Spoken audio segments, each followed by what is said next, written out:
ಕದಂಬ ಫಲಗಳನ್ನ ಆರಿಸಿ ತಿಂತಾ ಇದೆ ಈ ಆಯುರ್ವೇದಿಕ್ ಡಾಕ್ಟರ್.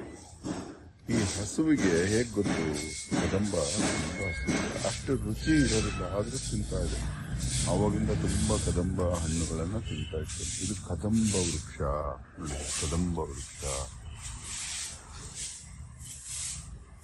ಇಲ್ಲೊಬ್ರು ಪೌರ ಕಾರ್ಮಿಕರು ದಿನ ಎಷ್ಟು ಶ್ರದ್ಧೆಯಿಂದ ಕೆಲಸ ಮಾಡ್ತಾರೆ. ದೇವರ ಹಣ್ಣು ಯಾವಾಗಲೂ ತುಂಬ ಗೌರವಾನ್ವಿತ.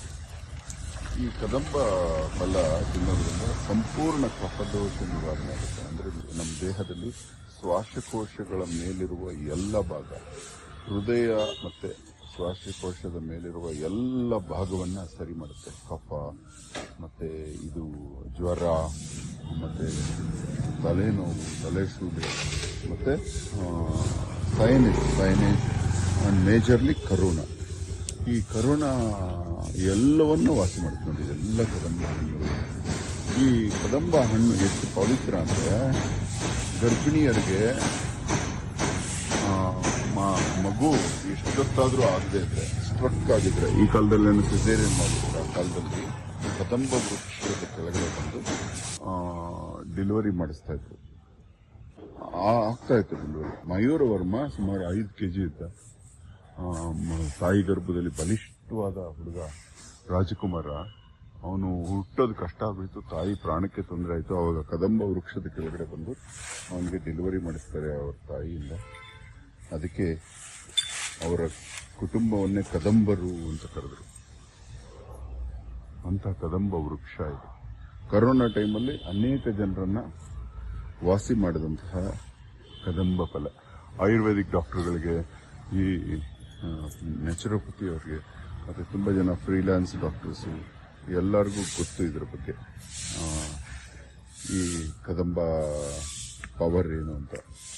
ಈ ಕದಂಬ ಫಲ ಹಾಕಿದ್ರೆ ಕರೋನಾನು ದೂರ ಆಗುತ್ತೆ. ತುಂಬ ಜನ ಕೆನಡಾಗೆಲ್ಲ ಎಕ್ಸ್ಪೋರ್ಟ್ ಆಗಿದೆ ಇದು ಕದಂಬ. ಇದು ಕರೋನಾ ವೈರಸ್ ಥರನೇ ಇರುತ್ತೆ. ಅದು ಗುಂಡಿಗೆ ಇದು ನಮ್ಮ ಬ್ಯಾಡ್ಮಿಂಟನ್ ಬಾಲ್ ಇದ್ದಂಗಿರುತ್ತೆ ನೋಡಿ. ಇಲ್ಲಿ ಕಾಣುತ್ತೆ ಸ್ವಲ್ಪ ಅಲ್ಲಿ.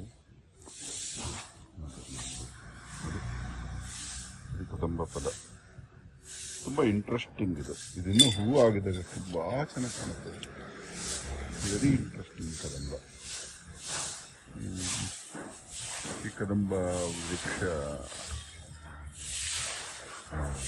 ಕಫ ಸಂಬಂಧಿತ ಆಯುರ್ವೇದಿಕ ಔಷಧಿಗಳ ರಾಜ ಅಂತ ಹೇಳ್ಬೋದು.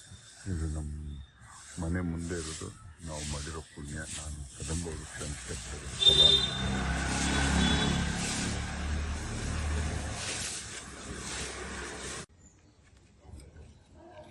ನೋಡಿ, ಹಸು ಹುಲ್ಲು ತಿನ್ನೋದು ನೋಡಿ, ಗಮನಿಸಿ ನೀವು.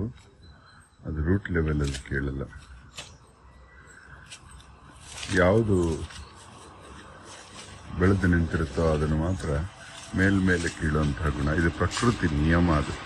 ಇದು ಹೇಗೆಂದರೆ, ಅದು ಹುಲ್ಲು ಬೆಳೀಲೂಬೇಕು, ಹಸು ತಿನ್ನಲೂಬೇಕು. ಆ ರೀತಿ ಅದು ತಿನ್ನುತ್ತೆ ಪ್ರಾಕೃತಿಕವಾಗಿ. ನಾವು ಹುಲ್ಲು ತಂದು ಹಾಕೋದು ಅದಕ್ಕಿಂತ ಇದು ಸಾಫ್ಟ್ನೆಸ್ ನೋಡಿ ಎಷ್ಟು ಚೆನ್ನಾಗಿದೆ. ತಿನ್ನೋ ರೀತಿ ನೋಡಿ, ಮತ್ತೆ ತೋರಿಸ್ತೀನಿ. ಧನ್ಯವಾದ. ಅಹೋರಾತ್ರ.